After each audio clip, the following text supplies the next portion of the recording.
Today, we are featuring a groundbreaking book, Two Artists of the 1960s, written by art historian Robert Haywood. I'm Grace Cavalieri. The book is Art Happenings, Cultural Politics, featuring artists Allan Kaprow and Claes Oldenburg. Robert, who are Allan Kaprow and Claes Oldenburg, and what are happenings? So Allan Kaprow and Klaus Oldenburg are two artists who emerged in the late 50s on the art scene in New York. And they developed this art form happenings throughout the late 50s and 60s.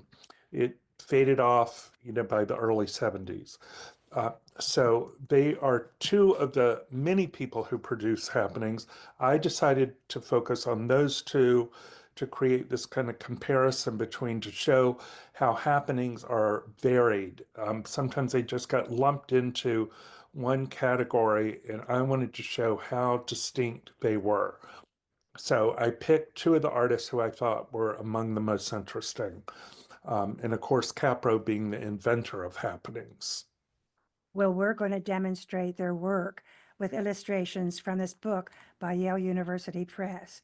And you can tell us when we look at an illustration the significance of what we're seeing. The first happening of Allan Kaprow looks frankly like a hallway full of junk. Well, this was part of an exhibition at the Martha Jackson Gallery in New York City. The exhibition was called Environment, Situations, and Spaces. It's important to note that Kaprow was so entrepreneurial, had so much energy. He helped conceive this group exhibition that involved Klaus Oldenburg and others. For Kaprow's contribution, he hauled in these tires, Let's automobile, look at this. Let's look at these tires. and he brought in oil cans. There were sculptures in the background. He wrapped those with tar paper. So this is all industrial waste, and or throwaways. And he filled up this space, and then he invited people to walk on it. So they're walking on these tires and stumbling around, collapsing. The tires are round, and so your body sort of would fall into them and sort of become one with them. That's the way Kaprow would be thinking. Just to What throw was you he off saying? balance. What was he saying? What was he saying? So what he was saying was this is the early 1960s where there's this consumer boom in America and everything is about new objects, new products, new refrigerators, televisions, so on forth. And, eventually this stuff wears out and it has to be thrown away. And we want that to be invisible in our lives. He's like bringing all that throwaway back into this aesthetic space. Well, what obsesses you for 15 years about these artists? You gave up part of your life. Had a grand obsession. What was it? Well, Kaprow is a very brilliant person. He wrote an enormous amount. He had great education. He studied with this painter Hans Hofmann, this art historian Myra Shapiro, the composer John Cage. Incredible education, and he developed his own vision for what art should be at this particular time. So I learned through studying art that a lot of the artists who become, significant for a long period of time are the ones who really challenge the forms of their time Well, and let's see produce more. new ones. Let's see more about Caprow. Now, this poster, why did Caprow and Oldenburg write manifestos? Why did they present their work as documents, first of all, before they created them? Well, that is actually the an album cover, because he produced a record in the rock and roll spirit of um, this manifesto, you could call it, of how to make a happening.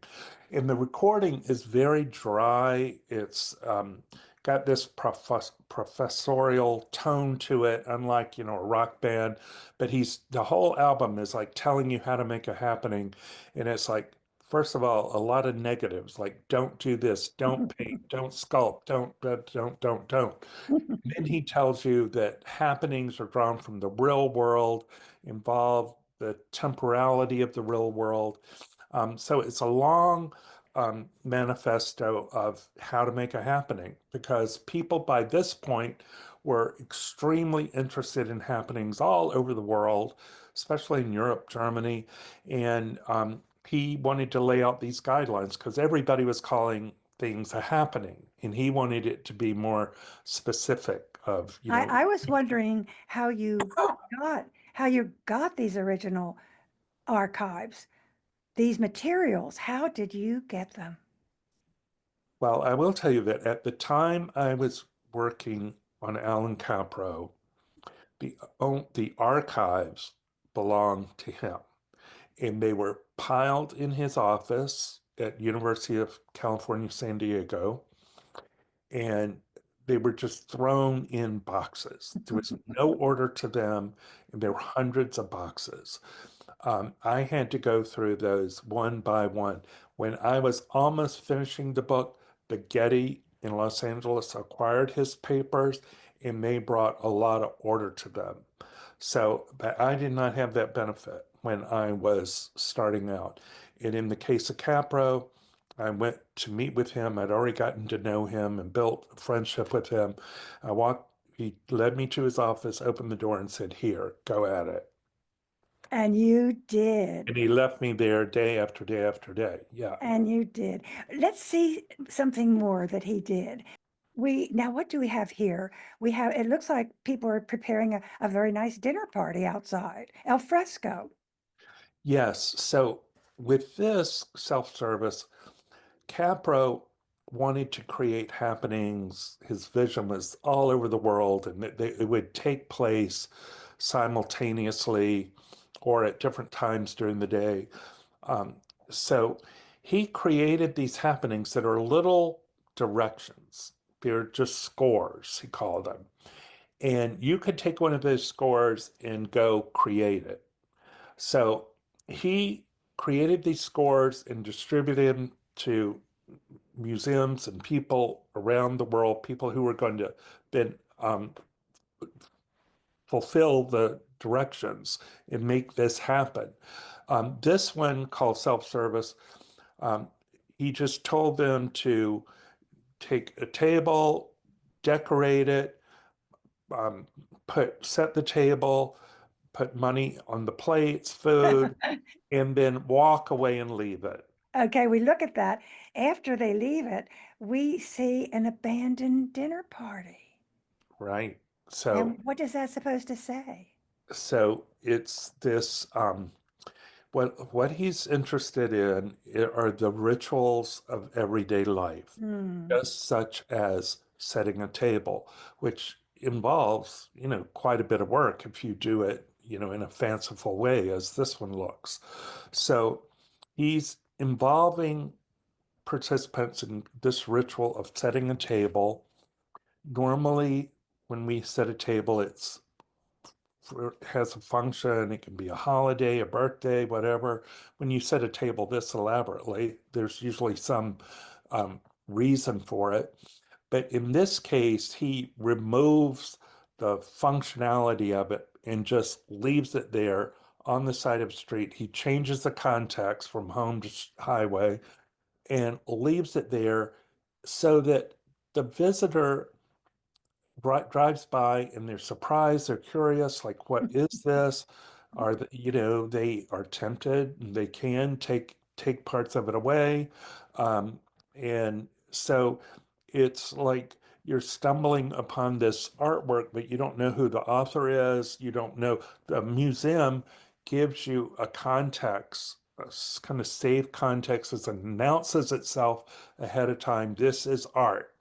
Here, there is no frame to announce that this is art. That is right.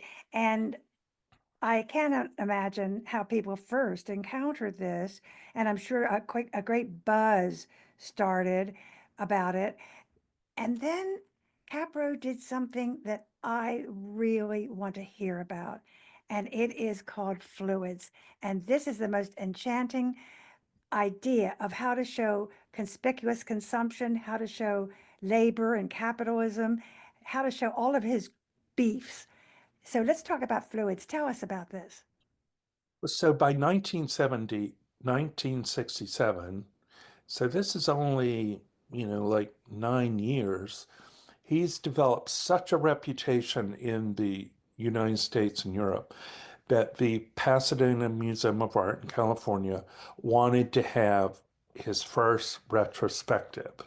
Now, how do you have a retrospective of somebody who creates non-objects, environments, situations, and spaces that are, you know, ephemeral? And so what they decided to do was to have a museum exhibition of his early works, his paintings, because he started out with painting and painter and he's in sculpture. So they had that. They recreated that yard with the tires. What he did do, which got a great amount of attention and was very well received, was he produced for this exhibition a happening and he called it Fluids. And the idea was he would create these 20 walls of ice around Los Angeles. The archives show that he created about Well, 15. what interests me the most is, first of all, the drawing of the fluids, because what impresses me the most about this book is how you document the exquisite craftsmanship of these men. This is not sloppy. They're not throwing Uh, things together. So we're looking at a drawing of fluids. What is that a template supposed to do? So you can see in that drawing that it's like an advertisement. He's trying to re recruit volunteers to build these walls of ice because if he was going to do 20, I mean, it takes 10 or 15 people to build one. So he needs a lot of volunteers. Oh, look at it. Look at this. Look at these people building this stacks of ice. Who are these participants? There are students, there are volunteers from the museum, there are museum staff, there are people who saw the poster and signed up. Anyone who was interested could participate. They would come to a session with Kaprow and he would explain the process. This ice company would haul this ice to the site and then they would start um, laying these blocks of ice like a brick mason. But what is he saying about labor and capitalism? There's something he's saying that is really quite bitter, I think. Yes, and I did do an exhibition at the Columbia University with some other people, and I wrote this essay on fluids called Critique of Instrumental Labor. So if somebody's interested in this, they could go look at that catalog. But he is saying that, we're involved in this physical, you could say working class labor, but this difficult physical labor. Normally, that is in the name of producing a profit, an object that then makes a profit. This labor produces nothing but the walls of ice that then are left to melt. Wow. How long? I wonder how long it took to melt that mountain of ice. And people walking by watching this demonstration of American capitalism. Right. And he did at one point call it throwaway architecture, and he was referring to, the suburbs that are just kind of thrown up, the housing that's thrown up quickly, which, has a positive purpose in providing homes, but often, the quality is sacrificed for the profit making. So he wanted to make that point about the throwaway architecture, because they are very architectural. But I will tell you that the temporality of these things is very important. He had them start at different times during the day. Oh, But they were never constructed at the same time, so they would melt at different times. oh. And of course, they were in different locations. So there's the spatial and the temporal. Uh, Brilliant. I want you to say a word about impermanence because this is a turning point in American art.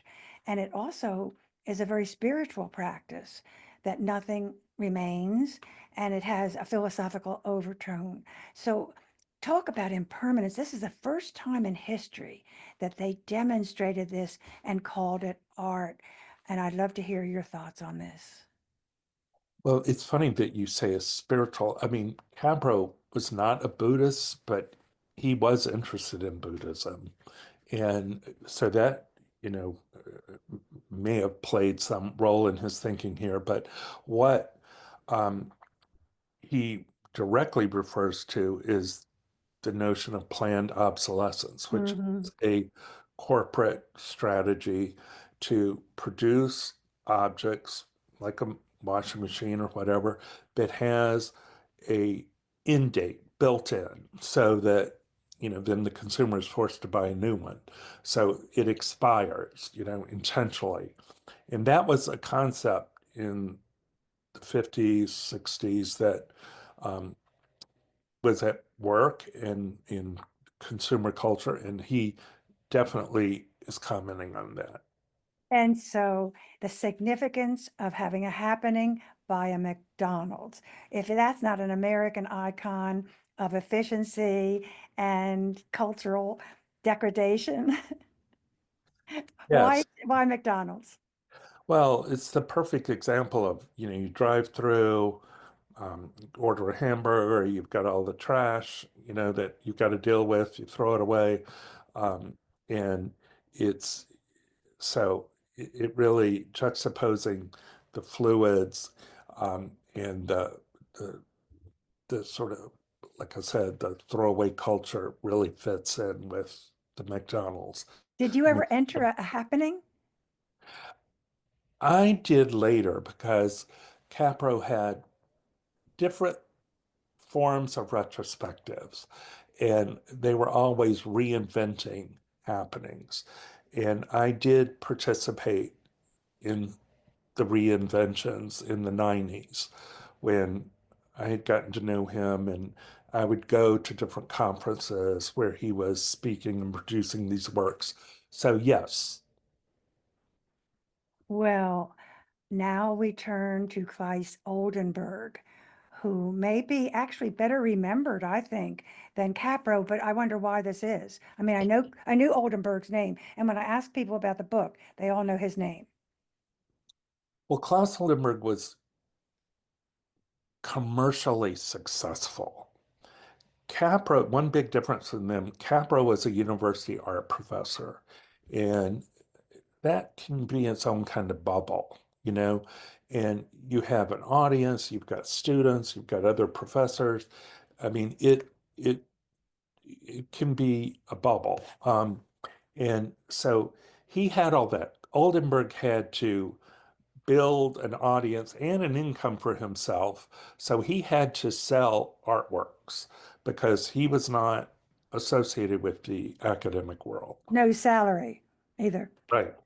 Well, So, producing works that could be bought were essential for his livelihood.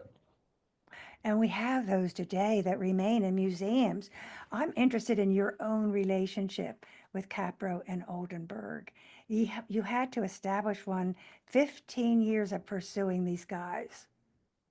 Yes, I did. And in the case of Capro, I wrote him, and then I knew that he was giving, he was going to participate in this retrospective at the University of Texas, Arlington, and I flew there Mhm. to attend this conference. Oldenburg was there, as was George Siegel and many others. Mm. And because it was in a remote place, pretty fairly remote, Arlington, Texas, I was able to spend a lot of time with them. This was over several days.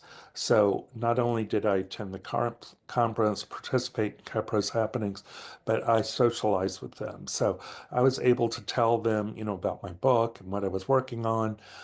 Later, I went and met Oldenburg at his studio in New York City on Broome Street. I met him many, many times there. I later spent a week with him in France at his chateau there and worked with him every single day on this book. You see, people do not know what it takes to be a scholar. They really do not know how you commit your body and your soul, your time and your energy. And this book shows that, I think. What is the famous store of Oldenburg? Right. Well, he was very interested in commercial culture, just like all the pop artists. And he wanted to create, he had invented this alter ego called Ray Gun, and um, he had Ray Gun Spectacle that was his theater. And he wanted to create a store that would, where he would make objects and he would also produce Ray Gun Specs Theater or his version of happenings. The store is located on 107 East 2nd Street in East Village. When I'm in the East Village, I always still walk by there because I'm always interested in what that space has become. I think it's apartments now, but I've walked all these streets. I've walked these streets with Klaus Oldenburg, with him telling me, you know, Oh, what he was doing in these oh, spaces. And, a lot of things that he saw then are still there, like Hat's Diner.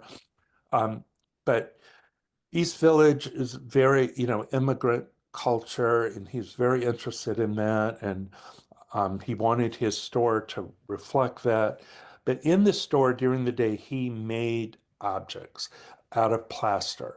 He made things that he saw um, on the streets around his area, like a snow cane, a piece of, I mean, ice cream cone, a um, piece of sausage hanging in the window at Cat's Delicatessen.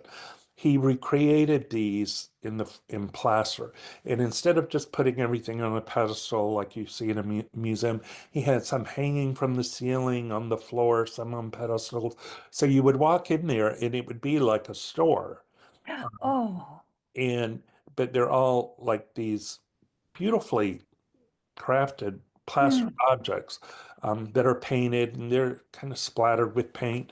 These are in museums. Yes, they are. I've Yes. seen them. Yes, And they exist today. Well, now we're looking at an illustration now that looks like a perfectly wonderful party with people. And one wouldn't think it was a real party, except somebody has a leg up on the table. So we know it's not exactly your normal Saturday night gathering. so then on Fridays and Saturdays, he would have these happenings. And these were detailed in their um, scoring, very, very exact descriptions of what each person was supposed to do. These are not paid actors. They are usually other artists. But he gives them exact instructions to do. There's not like dialogue so much. I mean, there are sounds and there's music.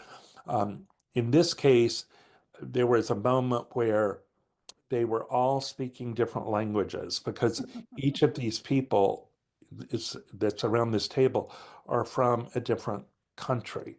So Allegedly, not really, right? really, they are Oh, really, really? yeah, yeah. Um, they all have different heritages.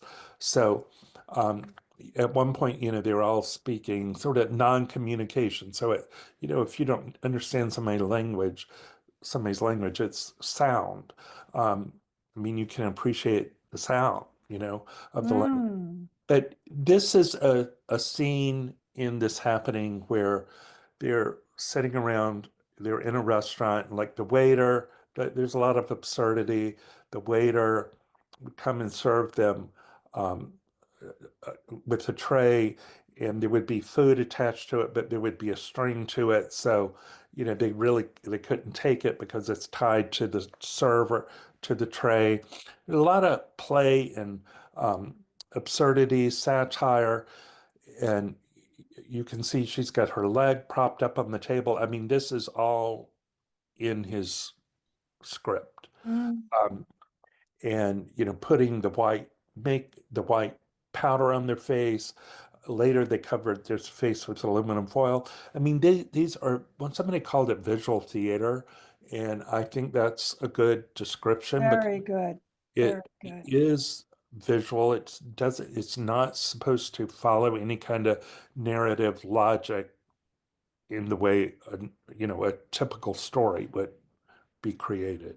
We are talking to art historian Robert Haywood about his book from Yale University Press, Allan Kaprow and Claes Oldenburg, Art Happenings and Cultural Politics. Now, the thing that Oldenburg created in the world of art, soft sculpture. So he created, that was the inception of that art. I don't think it existed before him. What is soft sculpture? Well, soft sculpture is um, made of material that can bend and fold, and unlike bronze, say, where it's hard and stays the same, soft sculpture is fluid and mobile and collapses and bends. He had was invited to produce an exhibition and a happening after this store, and he had a big gallery space to fill.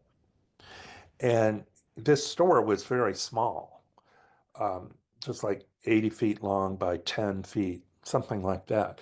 But he was invited to create this space, and he had to fill it up. So he got the idea of taking these hamburgers and um, cakes that he had been producing in the store and blowing them up, making them large, and making them out of fabric.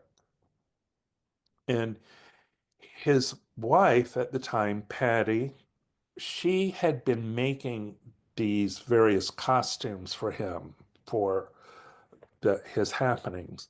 So she was an artist, very talented person, and he got the idea, and they probably got it together, the idea together to make some of these objects out of fabric. And they're very large, they're human scale, like a huge giant hamburger made of layers. They're just so fun to go look at, like the cake in the Museum of Modern Art, and just look at how exquisitely crafted it is. But the floor cake, it's called a floor cake because it sits on the floor. Um, and Yes, and it's a huge piece of cake. But what is the building, the Washington Monument, that was supposed to be so, well, it's really a political statement if ever there were one. But describe that experience. so then he was invited in 1963 to come to Washington, D.C. So by this time, people outside of New York are, oh, we want a happening here. Mhm.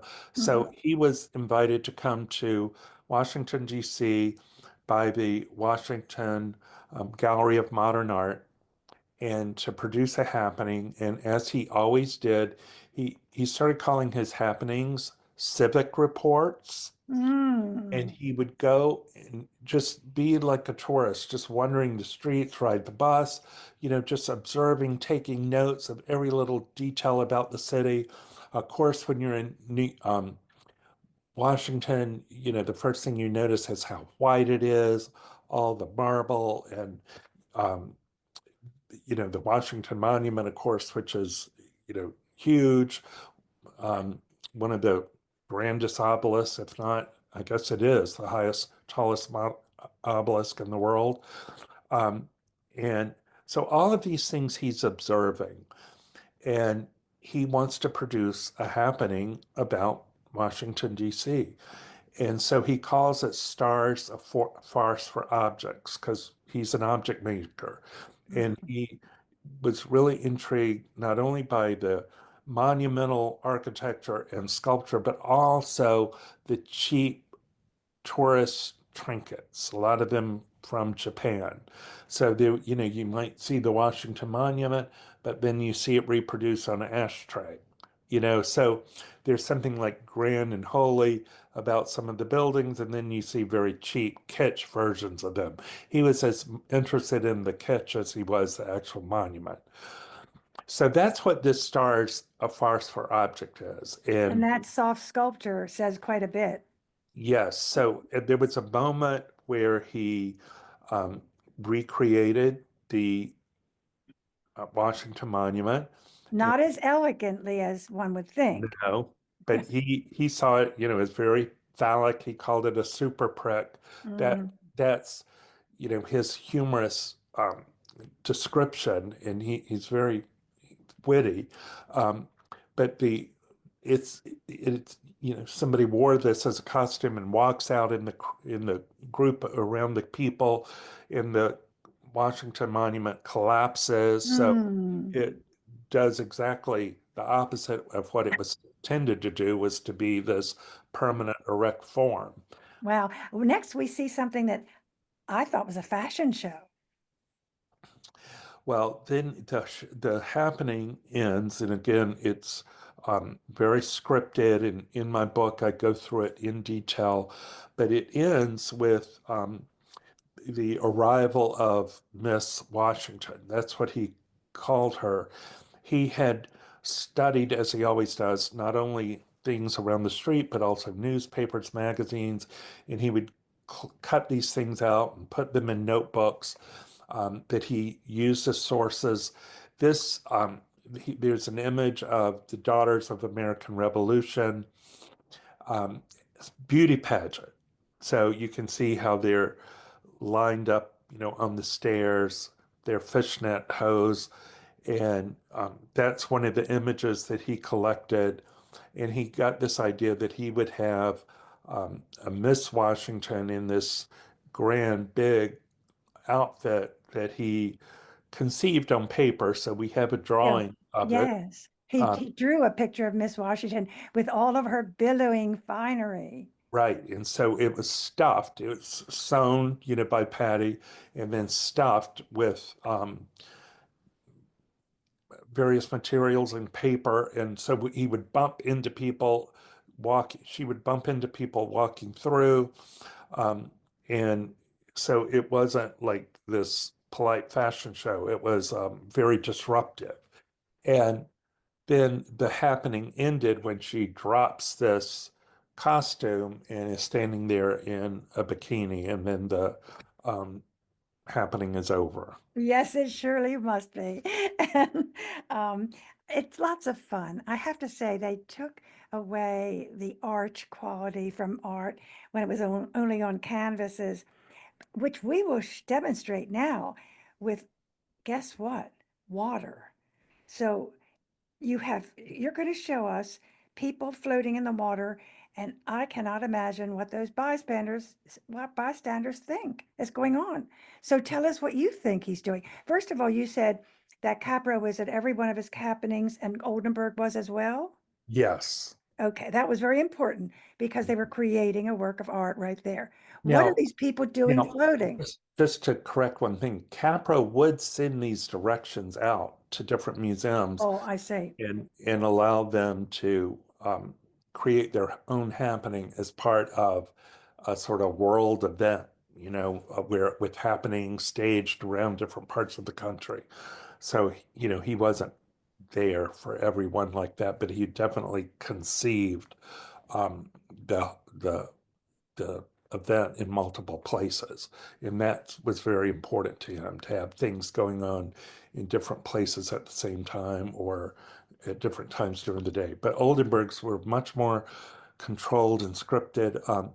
He was invited to produce a happening, and he used this spa in New York City. Um, it was a spa where it's very funny. Men were allowed to swim in the nude, women were not. They had separate facilities. It just says something about the time. But this spa had everything.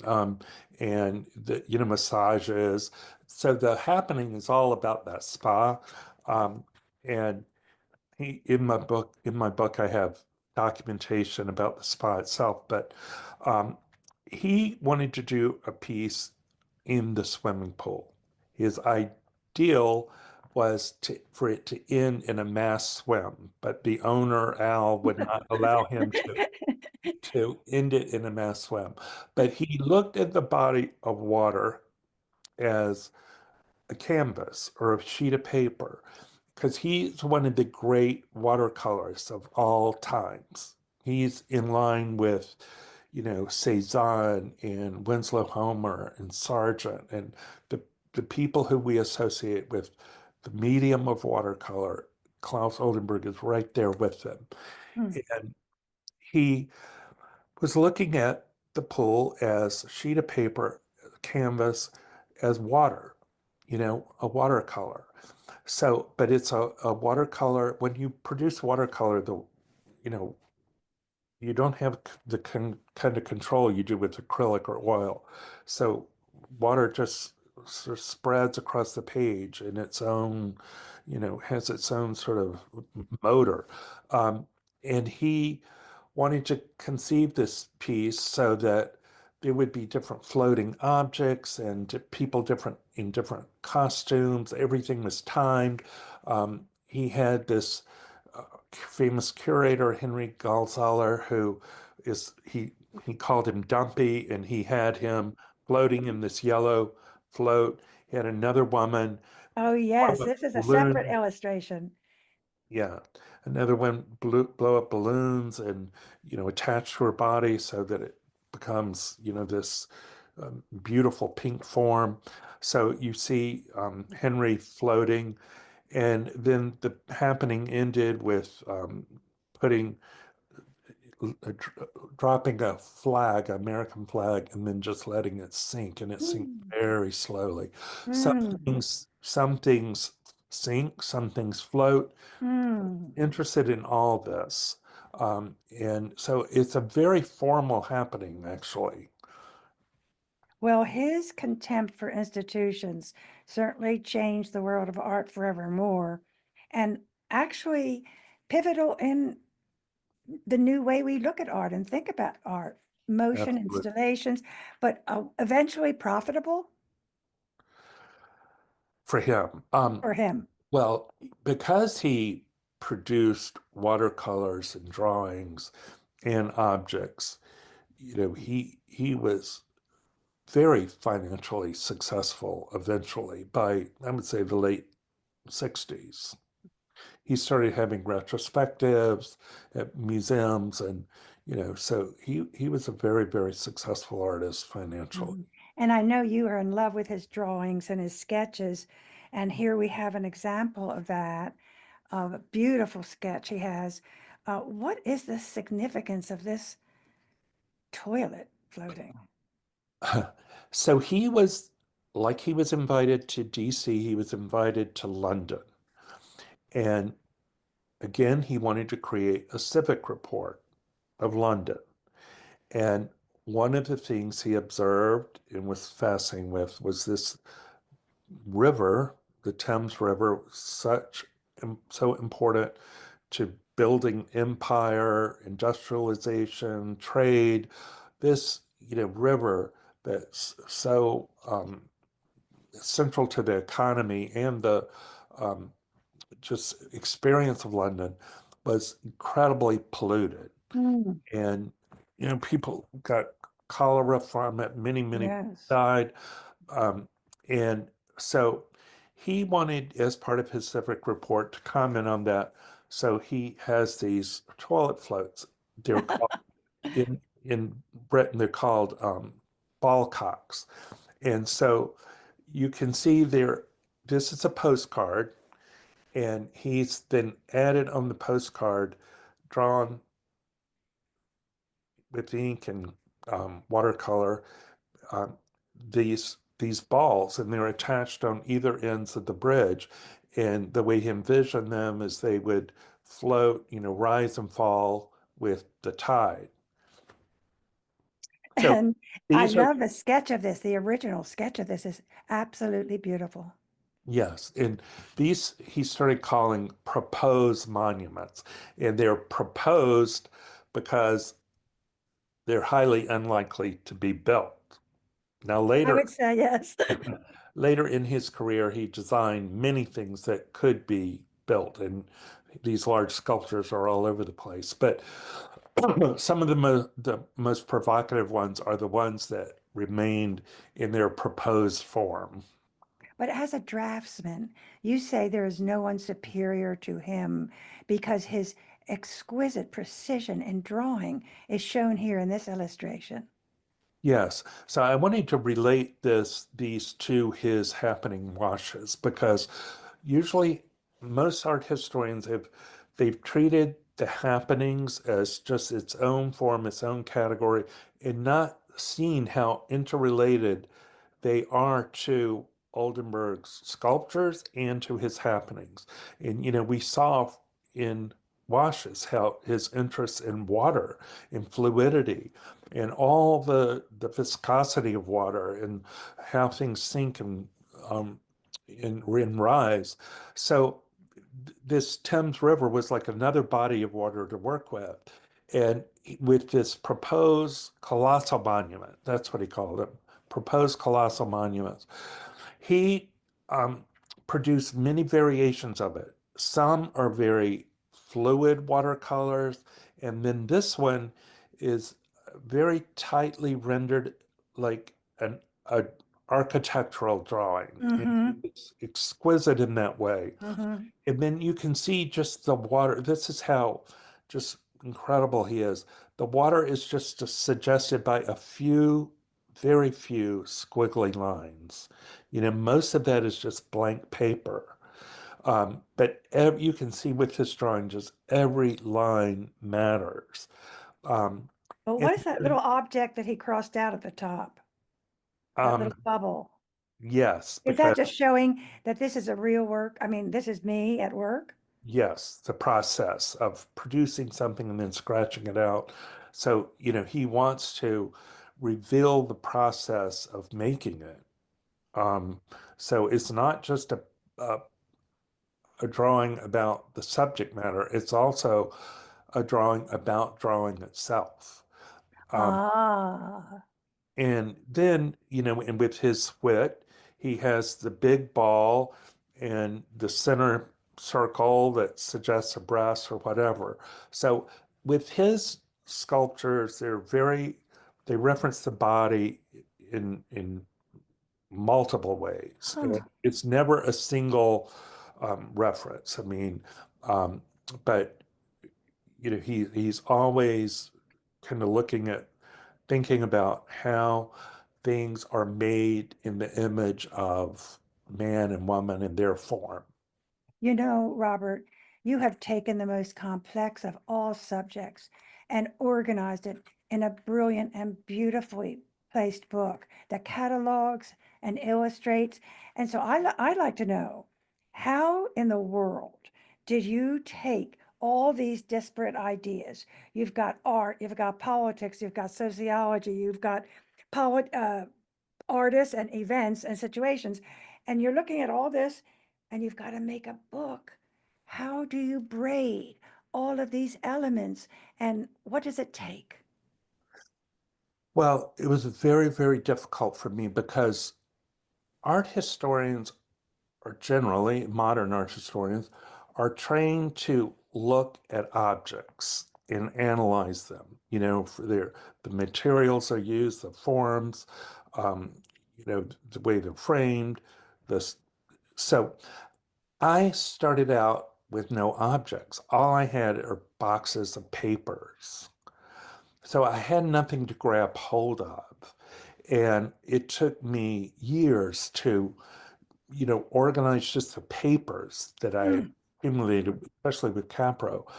And um, so I had to really look at what art historians were doing with architecture, ancient architecture that didn't exist anymore. Maybe they just had fragments, and they had to tell a story about just a few fragments that remained. That's, you don't have to, that isn't as much a problem for a modern art historian, which is the way I was trained. So I had to look outside my field for sure. Um, as far as the history goes, I consulted with, very prominent historians who gave me references of, some of the key books of the period. So I had to teach myself about the history, just the political, social history. And then I had to travel around to archives all over Europe and the United States to collect this information. For example, I talk about this one happening moving in Chicago. I went to the Museum of Contemporary Art in Chicago, and they had files that they had kept from this happening. I wouldn't have been able to get that material any other place. Um, so there's a German art collector, and he was very interested in American art, and he collected a lot of this material, and he has it housed in Stuttgart. And I, contacted him and arranged to go there. So I had just tons of material, and I had to, as you said, come up with a way to organize it. The way I ended up organizing it was with making it more manageable. Each chapter would be an essay. Mm. So I look at the book as like a series of essays. And It is a work, a beautiful, beautiful, astute work, and every detail is accurate. Every date, every footnote. That is what scholarship just blows me away. Um, we want to thank you for this because nothing else exists on these artists. And as you told me off microphone, you began this book because you were trying to teach these people, and there was no material available. So somebody had to do it, right? well, I was teaching and as a TA, and I was going to give a lecture on pop art happenings, and I just could not find enough material on happenings. There was Michael Kirby's book. He's a theater critic, and he had published some of these scripts, but there was really no analysis. And it was a short essay by Susan Sontag and some other things like that, but it was not near enough for me um, to I did not have near enough material to So really, why not write a book? Why not make the material? well, That's what I love about you.